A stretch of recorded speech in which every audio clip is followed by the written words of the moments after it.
Olá, sejam bem-vindos, que a graça e a paz nos alcance nesse dia. Hoje vamos estar trabalhando alguns tópicos da primeira carta aos Tessalonicenses, uma carta com 5 capítulos, que aliás foi a primeira carta do apóstolo escrita, apóstolo Paulo, para o Novo Testamento, apesar de não ser a primeira em ordem, na sequência das cartas, onde começamos com a carta aos Romanos, Coríntios, Gálatas, Efésios, Filipenses, Colossenses e aqui chegando então na carta aos Tessalonicenses. Aqui, capítulo 2, a partir do versículo 13, o apóstolo está falando do proceder fiel dos Tessalonicenses nas tribulações, em meio às dificuldades.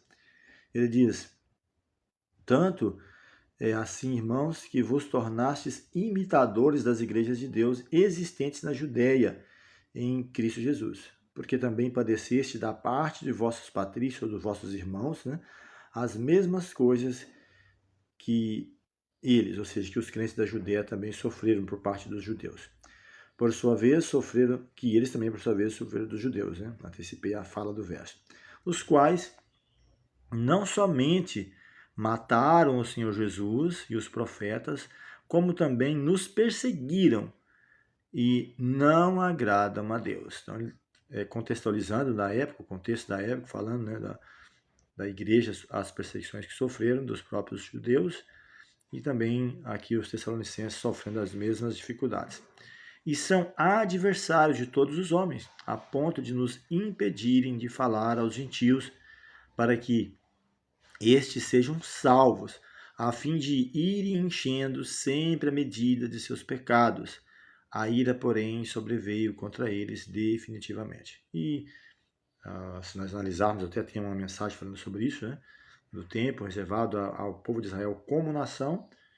Isso termina no ano 34, no planejamento de Estevão, mas, pela misericórdia de Deus, se estende ainda até o ano 70, quando Jerusalém ela é destruída pelos romanos, o povo espalhados, e Cristo até orientou, orai para que a vossa fogo não aconteça nem no inverno nem no sábado.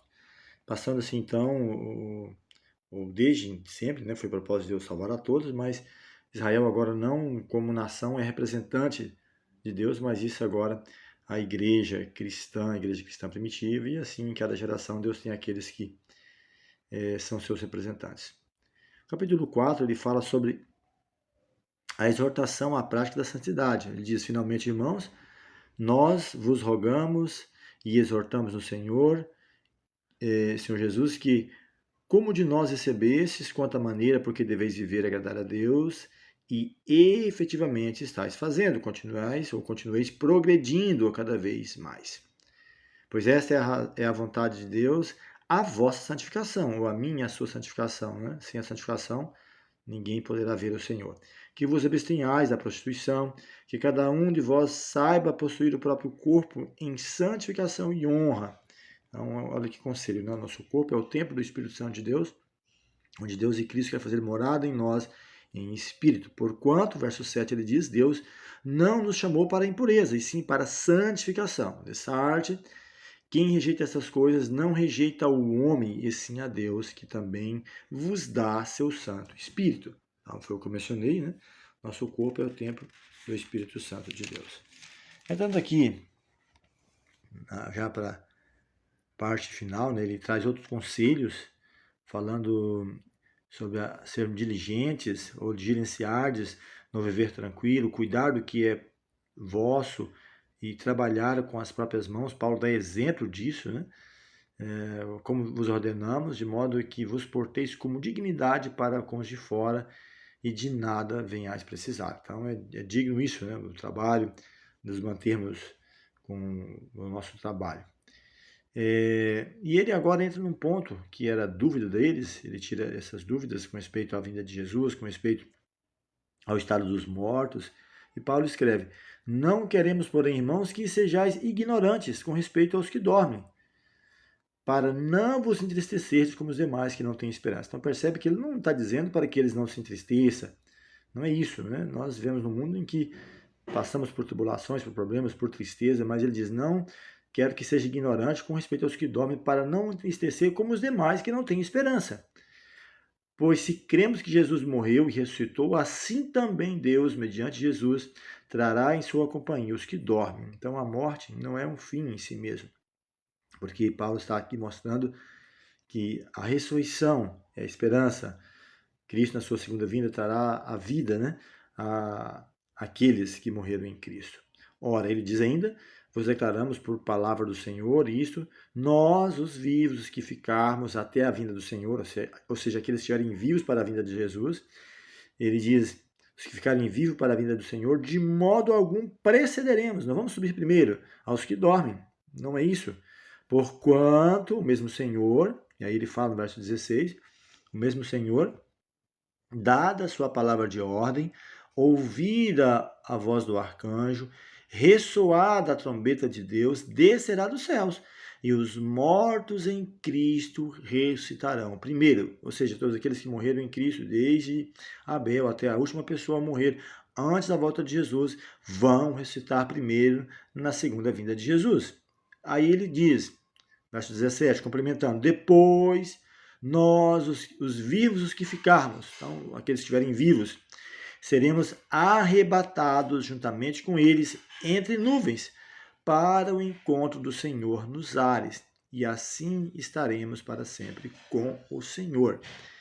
E ele fecha no versículo 18, consolai-vos uns aos outros com estas palavras. Tá? Então são mensagens de encorajamento, né, falando que não é para entristecer como os demais que não têm esperança.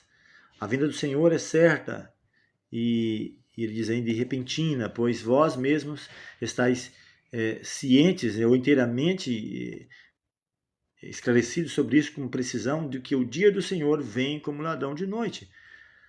Quando dizerem, ou quando andarem dizendo paz e segurança, eis que sobrevirá a repentina destruição. O apóstolo, com certeza, inicialmente ele tinha a esperança de ver Jesus voltar, estando ainda em vida, ele até diz nós, os que estivermos vivos, mas posteriormente, vamos até ver na carta a Timóteo, ele diz que entendia de que ele não teria esse privilégio de ver Jesus voltar em vida, mas acreditava na ressurreição, onde fala que a coroa da justiça me está aguardada, e não somente a mim, mas a todos quanto amarem a sua vinda, colocando a esperança para a vinda de Jesus. E ele diz, eu vou fechar com esse pensamento, a necessidade de vigilância, mas vós, irmãos, não estáis em trevas, para que este dia, como ladrão, vos apanhe de surpresa. Porquanto vós todos sois filhos da luz, filhos do dia. Tá? Nós não somos da noite nem das trevas. Ele diz assim, então, não durmamos como os demais, pelo contrário, vigiemos e sejamos sóbrios. E ele tem alguns preceitos, ou diversos preceitos, onde ele diz, capítulo 5, né, a partir do versículo 14, exortamos-vos também, irmãos, a que admoesteis os insubmissos, tá? Admoestar os insubmissos, consoleis os desanimados, ampareis os fracos e sejais longânicos para com todos. Evitai que alguém retribua a outro mal por mal, ou, pelo contrário, segui sempre o bem entre vós para com todos. Regozijai-vos sempre, orai sem cessar, em tudo dai graças, porque esta é a vontade de Deus em Cristo Jesus para convosco. Não apagueis o espírito, não desprezeis as profecias, julgai todas as coisas, retende o que é bom e abstende-vos de toda forma de mal. Então, que mensagem, né? Fizemos um resumo da primeira carta aos Tessalonicenses, diversos temas, preceitos, né, assuntos, e que a graça de Deus nos ajude a interiorizar, entender e praticar nesses conselhos que é dado para cada um de nós.